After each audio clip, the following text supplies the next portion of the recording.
I just met my fiancé's family for the first time, and it felt like they were being fake nice while interrogating me about my past relationships. Now my fiancé won't speak to me for being rude and xenophobic when I said it was weird. I, 27F, recently met my fiancé's, 31M, family for the first time. We have been together for 4 years, but we spent 2 of those years in my home country before moving to his country after I finished my graduate program. We didn't settle in his home state, but I kept asking to meet his parents because he had met mine multiple times. He always said they were just very private people or kind of old-fashioned, so we should wait until we were engaged. Weird, but some people are just weird, so I didn't push it. Well, we're engaged now, so last weekend we finally made the trip. And I don't know how else to describe it, but something felt really off about the entire thing. They weren't rude, I want to preface with that. On the contrary, they were nice to a degree that felt contrived and, honestly, a little scary. His mom kept hugging and touching me, holding my hands, asking what she could do for me, how she could make me comfortable, and saying how nice it was to finally meet me. His dad barely said a word to me, and that juxtaposition was a lot. I felt a bit love-bombed. She made all my favorite foods and kept anxiously asking if anything was wrong, if she could refill my drink. She even offered me her shirt when I mentioned I thought it looked nice. I thought maybe she was just anxious? I'm not sure. His little sisters asked polite questions, but still, it felt so surface level. His mom was dominating everything. It kind of felt like a job interview, like, "What are you looking for in a marriage, and have you heard much about our little town?" I said no, since I'm not from the US, and she looked relieved. She asked about my past relationships and was very interested in why my last boyfriend and I broke up. I specifically remember her asking, "How hard did you fight for it? Or did you just leave?" And that was so weird. I just felt oddly interrogated and coddled at the same time. I'm not explaining myself well, but my gut told me to get out of that house. My fiancé barely spoke all night, and any time I looked to him for reassurance, he just smiled and looked down at his hands, which is not like him at all. A couple of nights in, I told him I was feeling kind of weird and wanted to go home. He asked me why, and I told him that maybe I'm just not used to American socializing, that I just felt a little tired and overwhelmed, and that his family was really, really nice, and I wasn't sure how to handle it. I was trying not to be rude, but we've always emphasized honesty in our relationship. I thought that if this was a cultural thing, maybe we could talk about it and overcome it together. He got really defensive, though, saying I was being dramatic, rude, and xenophobic when his family had gone out of their way to make me feel welcome. I apologized and said I was grateful but just felt a little weird. He then said he was done talking about it. We drove home, and he won't talk about it anymore. He will hardly even talk to me. His mom, on the other hand, has been texting me nonstop since she met me. She keeps saying how happy she was to meet me, how beautiful I am, and how she hopes we won't wait too long to get married and have kids. I just feel so unsettled. My fiancé thinks I am an ungrateful jerk, and maybe I am. I don't know, am I? I just feel so out of sorts over this. Any advice, criticism, anything is welcome. Relevant comments. Commenter. Americans will talk and smile at strangers all the time just to be friendly, but this is not normal American socializing.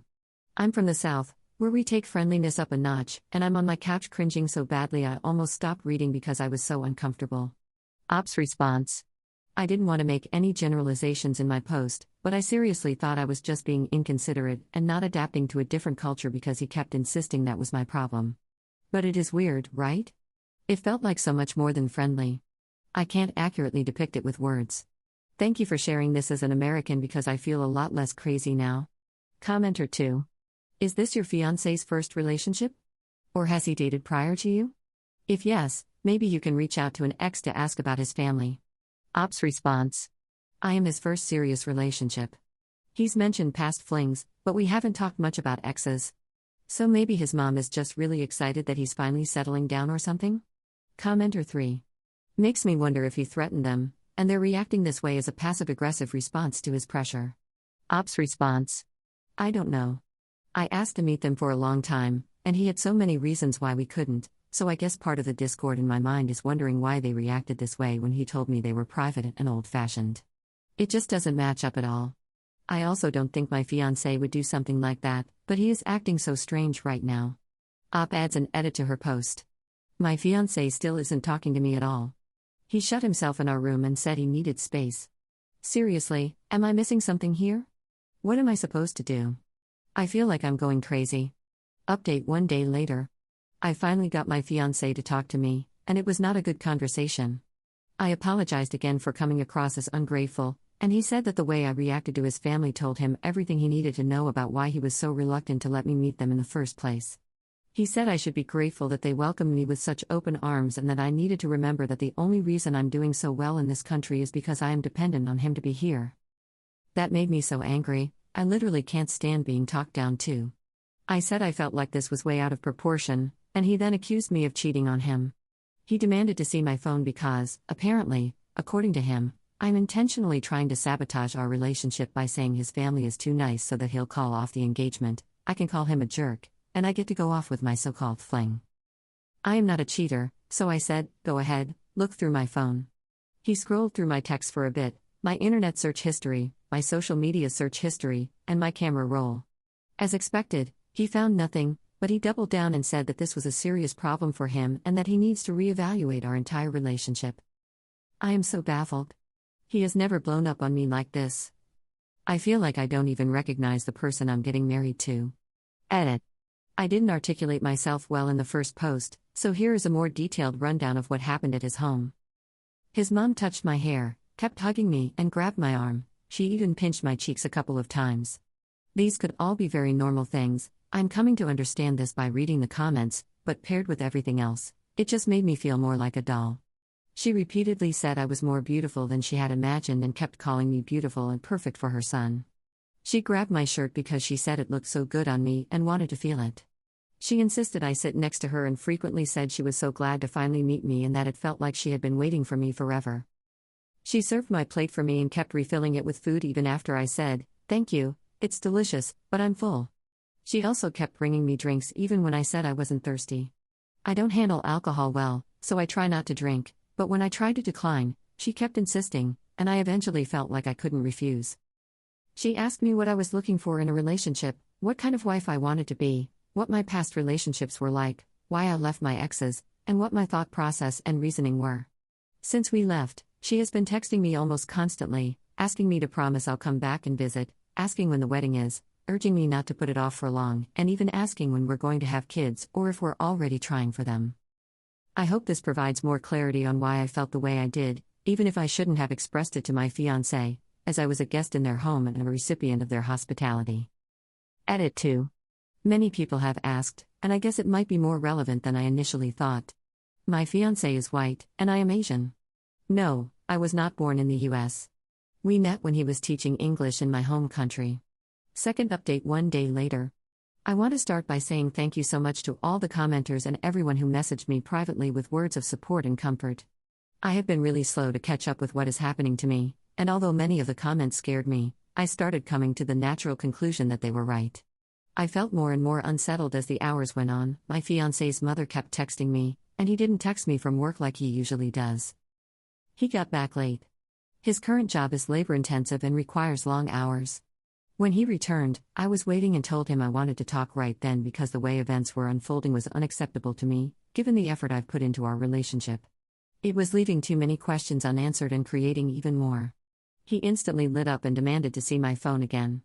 I said I would not give him my phone unless he gave me his, and he vehemently refused, saying I was the one causing problems, so it was his right to look through my phone, not the other way around. At this point, I was starting to feel really scared of him. I am physically much smaller than he is, and this had never felt more apparent to me than in that moment. He was speaking very loudly and standing really close to me, telling me that he and his family were willing to give me a second chance if I behaved better this time, that he knew I had it in me to be polite because I always acted that way back in my home country, and that no one else in America would put up with this behavior. He said I should consider myself lucky that he didn't do more to expose my supposed cheating. I asked if he was threatening me, and he again demanded to see my phone. I said no, though not as firmly as the first time, and he stormed off to the bathroom and turned the shower on. I was really, really scared. So many of you told me to look him and his family up, and I didn't because I honestly thought it was silly. But I did, right there in our living room. It turns out he did have a past girlfriend, though he has always maintained that he only had short flings and never a serious relationship.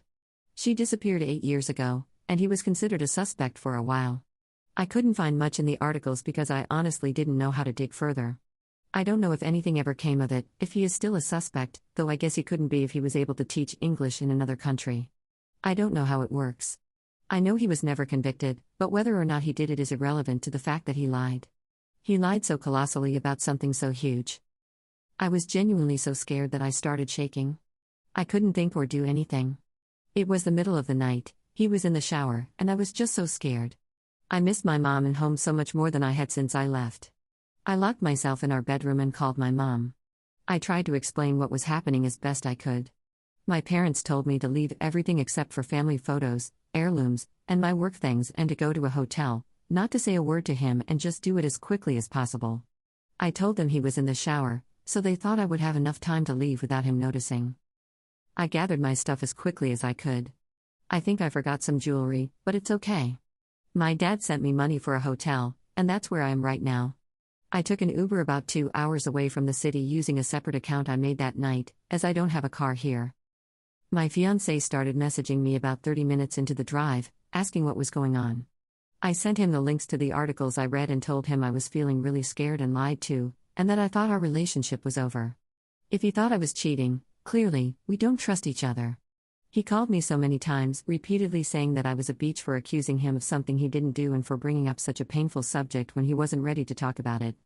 He said he wished he had never met me and that I should think long and hard about what I was doing because I didn't fully understand the consequences of being alone in America. That no one would want me like he did, that he was doing me a favor. I just ignored it. I was crying so hard that the Uber driver actually asked me if I was okay. Then, his mom started calling and texting me. She said she knew it sounded scary but that her son was a good person and had nothing to do with it, and that if we just got married and had kids, things would really smooth out. I couldn't take it anymore. I just wanted to go home. Everything was clicking into place way too much: his parents' treatment of me, why he kept demanding to see my phone, why it took so long for me to visit his hometown and meet his family. My friend walked me through everything, and it all made sense. My body was so overcome with stress and fear that I couldn't stand to be there for one more second. I am at the hotel now. All location services on my phone are disabled, and my dad bought me a plane ticket home. I emailed my job and told them a family emergency had come up and that I would no longer be able to offer my services.